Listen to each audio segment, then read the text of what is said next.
של המעלה שעשינו אל ההורים מעין יובי עזר ממדינוי אויסי שמיים בורץ עליתי למד רגלך עוד יונים שמרח ונילה ינבלי של שמיר ישראל אדוני שמרך אדוני צילך יד ימינך יום יום השמש לא יקקו וירח בלילה אדוני ישמרך מכל רע ישמר את נפשך אדוני ישמר את יזרח ויחם מעטו ויד עולם.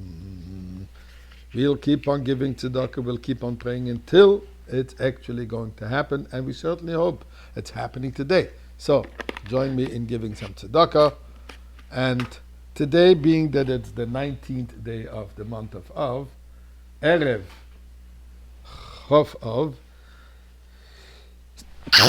excuse me for that, the day before the 20th day of the Av, the 20th of Av, Chof Av, is the Yortzeit.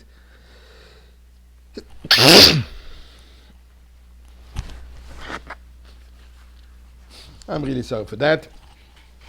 It's the 20th, and thank you for all those who wished me to gesund.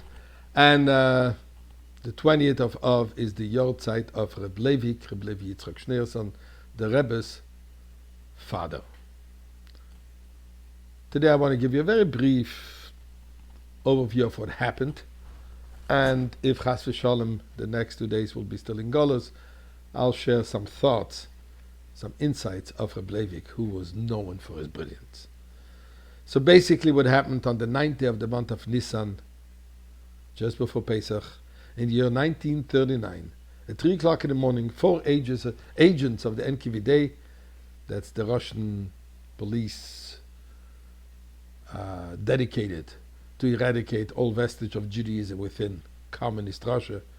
So they arrived to the Reb Levik's home, lived at that time on 13 Barikadna Street, that's in Yekaterinoslav, and in Dnepropetrovsk.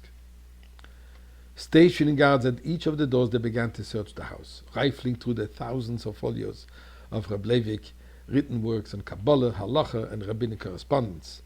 They confiscated his rabbinic ordination certificates and a petition from the community of Jaffa in Israel that he emigrate and serve as chief rabbi, along with the visas for the entire family. At 6 o'clock in the morning, finally, after they had ended their search, Reb Levik was arrested for his activities on behalf of Judaism in the Soviet Union. After more than a year of torture and interrogations in Stalin's notorious prisons, Reb Levik was tried in Moscow and sentenced to 5 years of exile in Central Asia. Rebbe Tzechane subsequently followed him to be with him at his remote location of Chile. His physical condition began to deteriorate.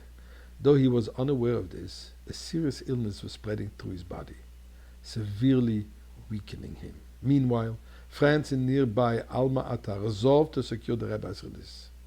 They contributed thousands of rubles, giving up most of their wealth or meager possessions, I should say, in order to acquire the proper permits for his relocation. Finally, after 6 weeks fraught with setbacks and obstacles, they were finally able to obtain the release documents. And immediately after Pesach, Reb Levik and Rebbe Tzechane left Chile and arrived in Alma-Ata. In this larger city, their living conditions improved somewhat, and they worked more vigorously to help others in need. Yet, unfortunately, through the summer, Reb Levik's illness grew worse. They brought a famous doctor from Leningrad, and unfortunately, he had no cure for his ailment. Reb Levik and Rebbe Tzechane endured those heartbreaking days with exceptional strength and fortitude. Despite the dire conditions, they continued to welcome any depressed and broken person into their home, attending to his or her specific needs and providing food even when necessary, even what they hardly had.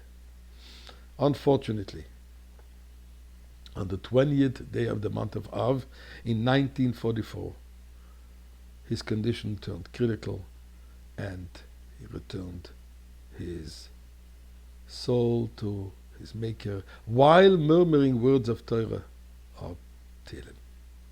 Reb Levik was known for his brilliance in all matters of Torah and had the unique ability of intertwining all approaches of Torah study from the simple meaning to the Kabbalistic interpretations and showing how they all one. One of his brilliant strokes was obvious during these interrogations, where they had tried to pry out information from him as to who else is involved or was involved in his activities, and he asked him to give the names of all those who supported him in constructing the mikveh, whatever it was. Without hesitation, he just listed a whole group of people with their names and their addresses and everything. Now they were very happy that finally he is talking or he's singing, until they realized that all those names that he said, either they were not alive anymore or they had left the country. But Reb Levik said it with such confidence that they were convinced at first that he is working with them.